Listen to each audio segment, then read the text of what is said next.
This is convertible notes versus safe part 2. In part 1, I talked about how increasingly safe is the most common option for startups for early fundraising, and safe is more founder friendly than convertible notes. But let's get into some more detail. If you have investors who insist that they need a convertible note, it's time to dig a little bit deeper. It's not common that investors will ask for this. So if they're asking for it, you need to understand why, what type of investors they are. It may be the beginning of a red flag. Not always, but sometimes. Carefully examine the terms that they want to use in the note. For example, let's take the interest rate. A common interest rate on convertible notes hovers between 5 and 8%. If they want something significantly higher than that, that's a potential red flag. Next, take a look at the discount that they want. Convertible notes typically have both valuation cap and discount, whereas in the safe world, Y Combinator has decided it's one or the other. Typical discounts on convertible notes are between 15 and 20%. If an investor wants a discount that is way out of line with this, that is potentially another red flag. Number 3, liquidation preferences.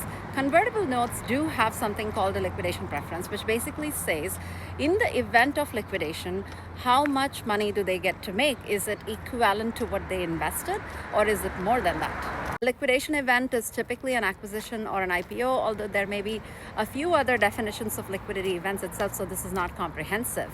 A 1x non-participating liquidation preference is the most standard thing in the industry. If you see anything other than this, that is a red flag. 1x non-participating liq pref basically means that they will get their money back in the case of a liquidation event, and any excess monies left over will then be divided in accordance with percentages on the cap table. Now, this is a grossly simplified explanation of this. I'm going to keep it here for now. I'll have to do an entire video just on liq prefs to get into this a little bit deeper. Lastly, you want to make sure that there are no terms in the convertible note that will actually carry over after your next round of funding. And it's not normal, and if anybody asks for it, run from it, because that would pretty much ensure that there is no investor out there who wants to take you on with that type of a convertible note on your side. If you need to do a convertible note, that's most likely going to require a lawyer, because there are no standard documents out there, at least not advisable. It's not like the YC Safe that you can download and run with. So I would highly encourage getting a lawyer if you need to go down the path of convertible note.